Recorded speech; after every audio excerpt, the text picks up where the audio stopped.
How you guys doing? This is Seth Martinez. After repeated requests on how to make guacamole and mango habanero salsa, I decided I'd go ahead and reveal the secrets behind this delicious treat. Alright, we're going to go ahead and get started with the guacamole. I think it's a slightly easier one to do. As you can see here, obviously when you're making it, it's highly dependent on how you choose to eat it or prepare it. I prefer to cut my things up pretty chunky. So, I grab myself a handful of avocados, and when you're choosing them in the supermarket, just make sure that you got a slight give in the avocado. If you don't, it's not ripe yet, and it's not going to taste very good when you get it into that guacamole, okay? So basically all you do is you dice it up. I prefer to do it while it's still in the shell, and then just scoop it out with a spoon. When you do it like that, it makes it a little bit neater and easier to clean up in the kitchen. Right here on the side, I have a pile of diced up tomato. Again, I prefer to have it pretty chunky. So you can see there, that was a half a tomato that got diced up into separate little chunks. And that's, the way you dice, that I choose to dice it up. Now, what I'm going to do here is take it and mix it proportionately. Alright? Obviously, you don't want to have too much red instead of having, red and green, or you don't want to have too much green and not enough red. So you take a look at it, and you try to decide, whether it's too much red, too much green, or whatnot. And right about there, it should be mixed pretty okay. Let's see what we got.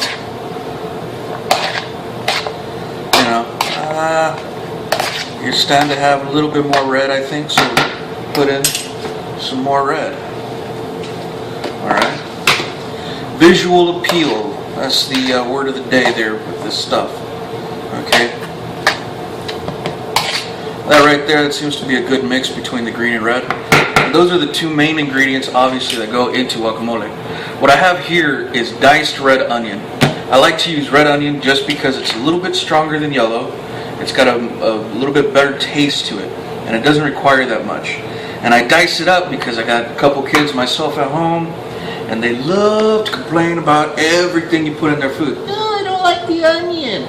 No. So that's why I go ahead and I dice it up really thin, and using a food processor, which you can see right here, handy dandy little Black & Decker food processor, and dices it up to the point where it practically dissolves and disappears into the food. Okay, leaving all the flavor and none of the texture for kids to complain about. So you just mix it in there. Let's get a little bit more, just to say that we got it in there. Alright, again, there are no exact measurements when it comes to this. Reason being, there are times when the avocado will have an overpowering taste during that season from that crop from a certain country. Okay, I can't guarantee that 3 avocados will do the trick every time, or that 2 tomatoes or half an onion or whatnot. Okay, it's just a little bit of just guess and test, I guess. Especially because you don't want to buy 15 tubs of onion or avocado and then come out with too much left over or whatnot. All right, now that we've got the onion mixed in there, kind of okay, as you can see right there, we're going to go ahead and move on to the next ingredient, which is the most important in my opinion. That's the jalapeno. As a true son of Texas, jalapeno goes into just about every other meal that we eat. Alright, even for breakfast. Okay, if we could, we'd probably, just bathe in it. Okay, what you do, I dice that up, again, for the same reason, the kids, and in fact, even some adults that I hang out with that can't handle the spiciness, blah, blah, blah. Well, there you go. So you dice it up really nice and tiny, toss that in there, okay? Now, we're not trying to kill anybody, so we're not going to try to fill that up there, alright? We're not going to empty out the bowl of jalapenos into the guacamole. So let's mix it up a little bit right there, see what we got. Okay? What you want to try to avoid is for it to look like you just coated it in, globs of relish, which is obviously a similar thing. It's a chopped up, diced up vegetable, and it's green, and if you coat anything in it, it's going to look horrible. Well, same thing with the guacamole. All right. I mean, you're trying to eat the jalapenos, but you're not trying to make it look horrible either. Okay. So you keep on mixing it up there. And we've got a pretty good blend going. Okay, as you can see there, that's what it looks like. Now, the next thing I'm going to put in there,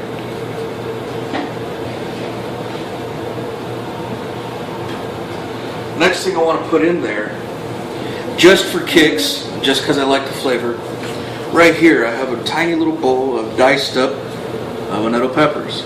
Now, everybody already knows habanero is pretty dang hot, but just for flavor, not trying to kill nobody, put in a couple tablespoons of that in there.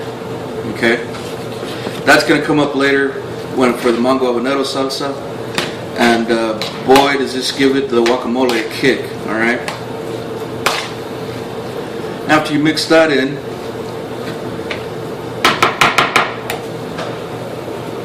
I like to use green onion.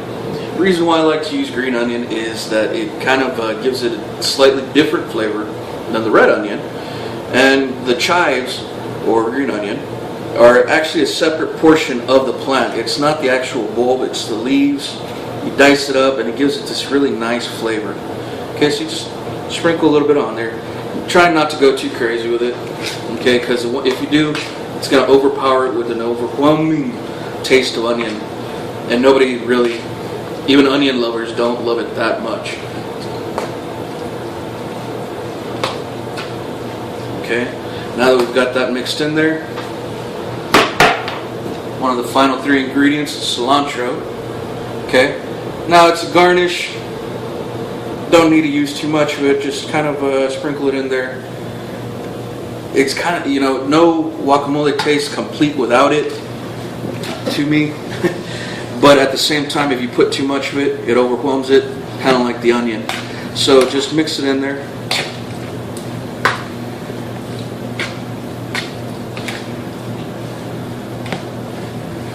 Okay, and that is starting to come together there really nice.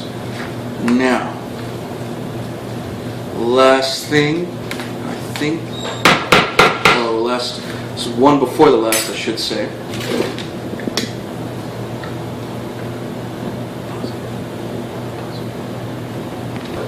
Right, the penultimate ingredient to the recipe is lemon juice.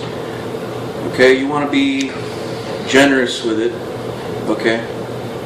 And again, like all the other ingredients, I can't tell you an exact amount, just because lemons might be a little dry this season or not, okay? You squeeze that in there.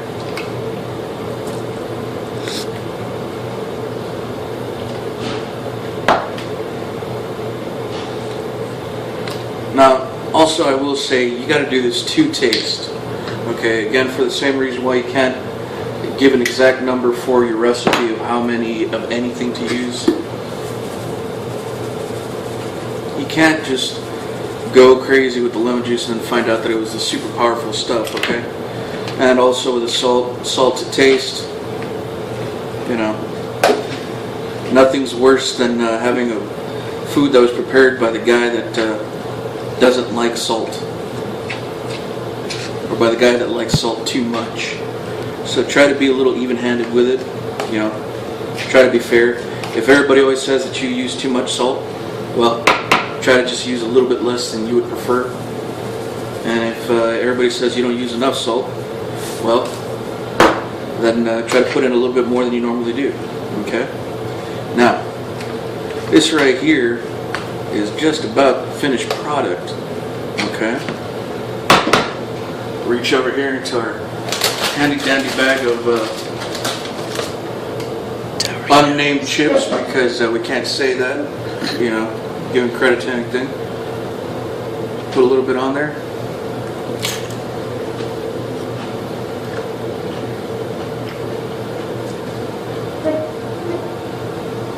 And that there is some delicious guacamole with an awesome kick. Nice tart flavor from the lemon juice.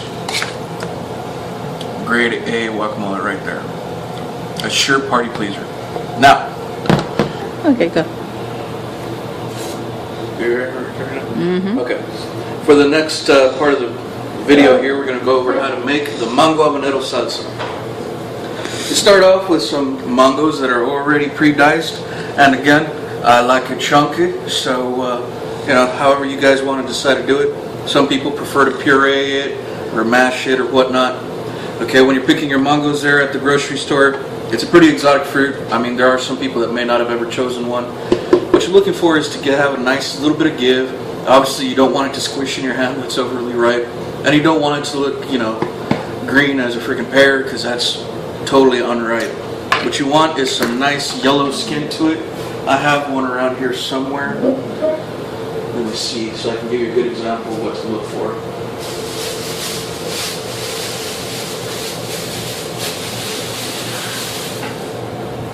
See right here, first glance, very unripe, but you flip it over, and there you can see that the skin was already starting to turn red.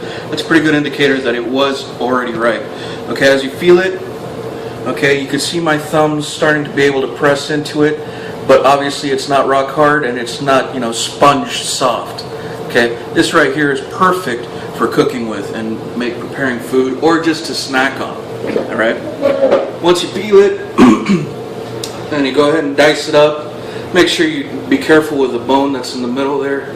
You don't want to get that into your food, and you also don't want it to stop you causing an accident, cut yourself, okay? Right now I just start off with 2 mangoes there. Beautiful looking, delicious yellow fruit there. Okay? And the next ingredient, of course, because it is the next main ingredient, is the habanero peppers there that I have diced and prepared. So you grab yourself 1, 2, 3 tablespoons of this diced habanero pepper, okay? Yes, I know, we're adventurous. Oh my gosh. Stop me, I'm a wild man. Alright. Here, this next ingredient is something that I use for color and to help cover over the fact that we're not, covering this up in habanero peppers. And that is colorful sweet peppers. Okay? They give a sweetness to it, which is something that we're looking for in this salsa. Alright? And you get 3 or 4 of these things. They're smaller peppers, so you don't really have to worry about, it having an overwhelming taste on the food there. And if you just dice up 3 or 4 of them, you'll have an additional sweet layer of taste going on in there, which is something that people should always look for in their mango habanero. We come back to the red onion, which is we used previously for our guacamole. Okay, you grab yourself a couple spoonfuls of that. We use red just because of the taste and also because of the color. Okay, this salsa is supposed to be colorful, and so you're going to try to get as many things in there as you can. All right, just for kicks and giggles, we're going to go ahead and throw in another little bit right in there. Okay. Now, one of the things that I used in this salsa in particular, because it just gives it a little bit different flavor, is cherry tomatoes. The reason why I use cherry tomatoes specifically is that it's a slightly sweeter breed. Okay? And so you just puree them up, because this one, I like it a little bit saucier than just chunky boldness like the guacamole. And so we go ahead and just put that in there. Alright? Try not to overwhelm the mangoes that we've got in there. Okay, now we're just going to go ahead and mix it up so you can take a look at what it's going to start looking like. Okay. Now this one is awesome when you're entertaining in the evening and you want people to try something a little bit different. You set this out on the table and it's sure to please. Okay. Unless of course you're entertaining people that have an aversion to spicy food, in which case obviously do not serve this. Okay. As we mix here, you start to see that habanero and the sweet bell peppers are starting to disappear and mix into each other, into that tomato sauce, the tomato puree, I'm sorry. And all of it is mixing very well with the mangoes. Okay, now, get a little bit different color in there. Sprinkle in just a little bit of that chives. Not too much, okay, because we're not trying to go crazy with that one. Okay, and if you're worried about it not having enough kick still, okay, well, Put in just a teensy bit of jalapeno diced peppers in there. And throw in that half a handful of cilantro there. Alright. Be careful when you're picking your cilantro. For the love of God, I cannot pick it at the grocery store. My wife has to do it for me. I could smell the difference, but I can never tell the difference visually between cilantro and parsley, and it gets me in trouble. I've done it 2 or 3 times, and I have given up trying to buy it myself. So I always send my wife to go buy it. Okay? Mix it in there. Okay?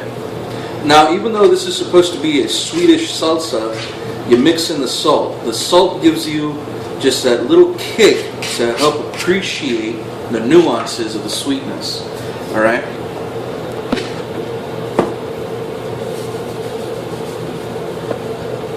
Okay, we're not going crazy with the salt, just a little sprinkle on top there. And we're going to go ahead and use up some more lemon. Now, some people prefer to use lime, just because it's supposed to be a little bit tartar, but I have discovered that in the long run, it doesn't make that much of a difference.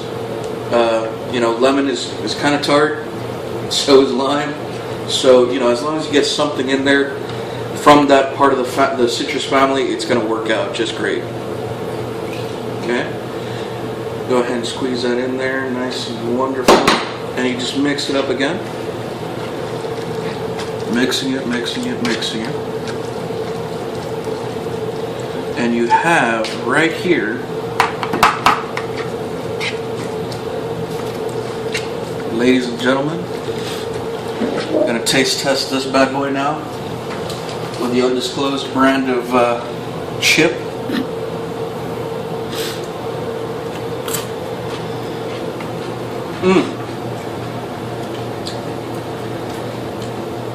Perfection. From my home to yours, I hope that this helps you guys out a lot. God bless you guys. Have a wonderful evening. Bye.